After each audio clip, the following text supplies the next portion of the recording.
ظالم آدمی جب تخت پر بیٹھتا ہے تو یزید نے سوچا کہ اب تو ہمیشہ میری حکومت رہنی، جو چاہے وہ کرو۔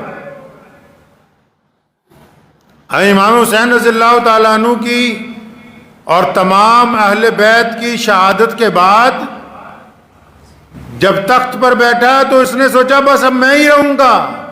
کوفے کا گورنر ابن زیاد یہ سمجھنے لگا کہ بس اب تو ہمارا ہی راج چلے گا، اب تو کچھ نہیں رہا، کوئی آگے ٹکرانے والا نہیں ہے۔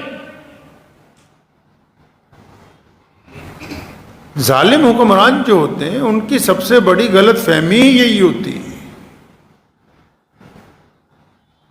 حکومت، طاقت ایک ایسی چیز ہے کہ جب کسی کے پاس آتی نا تو سب سے پہلے اس کے دماغ میں یہ بات آ جاتی کہ بس اب میں ہی ہوں۔ جب آ جاتا ہے نا کہ بس میں ہی ہوں، قرآن نے کہا نا انا خیر منہ،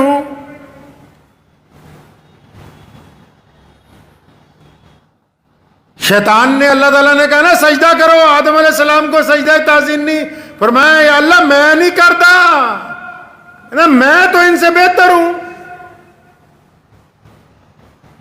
جس بندے کو میں کی ہوا لگ گئی پھر اس کو اور کچھ نہیں لگتا، برباد ہو جاتا ہے۔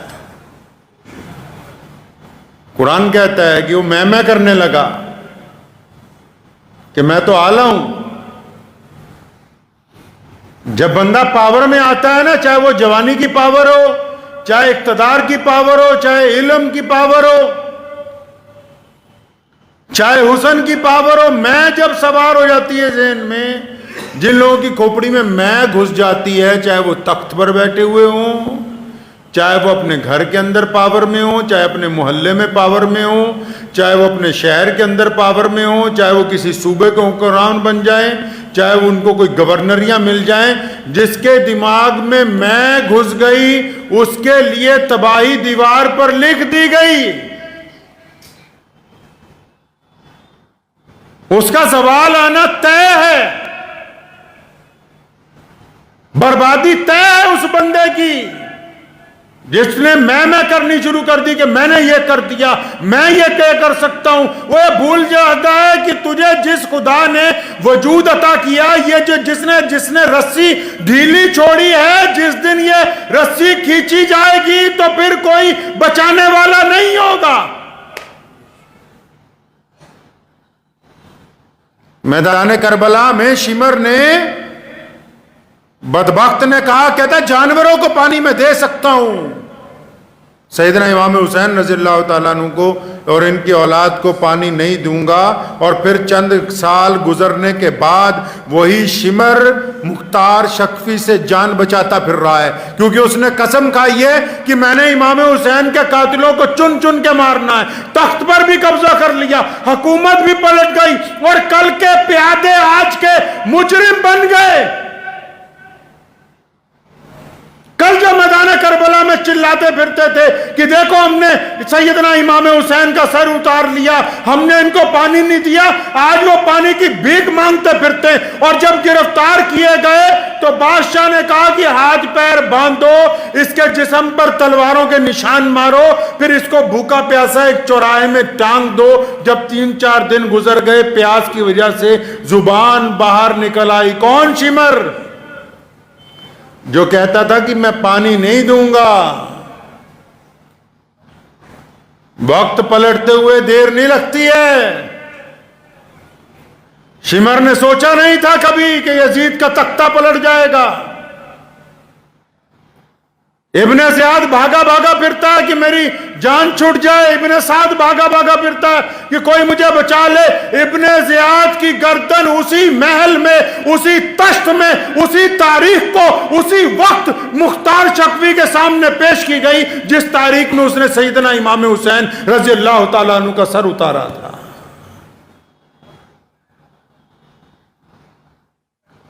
ابن سعد بھاگا بھاگا پھرتا ہے کہ میری اب کسی طرح جان بچ جائے۔ یزید نے، زیاد نے، شمر نے انہوں نے یہ سوچا کہ اب تو ہم نے قبضہ کر لیا حکومت پر، اب محمد رسول اللہ کے دیوانے کہاں ہوں گے، اب تو اہل بیت کا خاتمہ ہو گیا، بس ایک بچے ہیں امام زین العابدین جو بیمار ہیں، چلے گئے چپ چاپ مدینہ منورہ کی طرف، اب تو ہمارا قبضہ ہو گیا، گنڈا گردی کرتے پھریں گے۔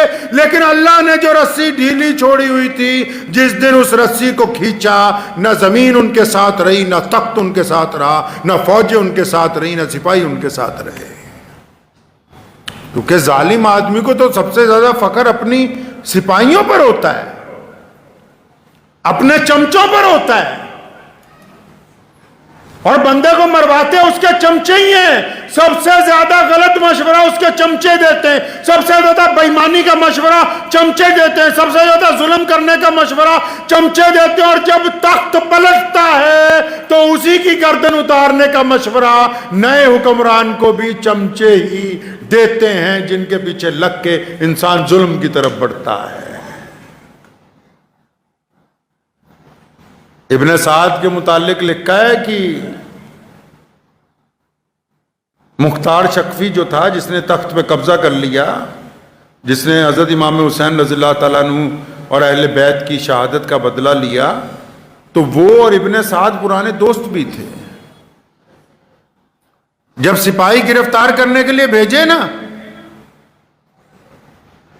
تو اس نے اپنے بیٹے کو کہا یہ تو میرا پرانا دوست ہے، یہ مجھے کچھ نہیں کہے گا۔ تو اس نے بیٹے کو بلوایا، مختار شکفی نے ابن سعد کے، کہ تمہارا ابا کہاں ہے، باپ کہاں ہے تمہارا؟ تو کہنے لگا ابا جی تو اب گھر میں رہتے ہیں، اللہ اللہ کرتے ہیں، اب وہ کوئی دنیا کے معاملات میں گورنر کل کا، اب جان بچانے کے لیے کیا کہہ رہا ہے جی میں تو گھر میں گھس کے اللہ اللہ کر رہا ہوں۔ فرمایا اچھا اب گھر میں ہی رہنے لگا؟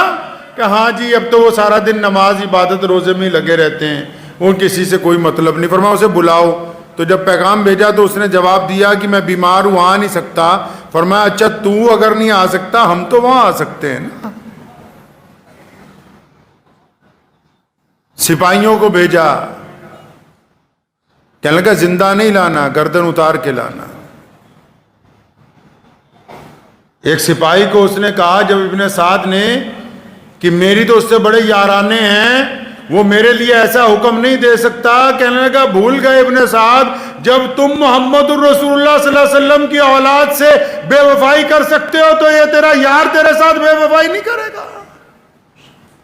میں مانتا ہوں آخرت میں سزائیں ملنی ہیں، میرا ایمان ہے اس بات پر کہ مرنے کے بعد سوال جواب ہوگا، ہم اس بات پر یقین رکھتے ہیں کہ جہنم کے اندر بھی جانا پڑ سکتا ہے، قیامت والے دن ترازو میزان کا لگایا جائے گا، لیکن میرے اللہ نے کہا کہ کچھ گناہ ایسے ہیں جن کی سزا دنیا میں مرنے سے پہلے دی جاتی ہے تاکہ دنیا والوں کو پتہ لگ جائے کہ یہ فلاں آدمی انسانیت کا غدار تھا، فلاں آدمی خدا کا غدار تھا۔ اس کو دنیا کے اندر بھی عبرت کا نشان بنایا جاتا ہے، آخرت کے اندر بھی عبرت کا نشان بنایا جائے گا۔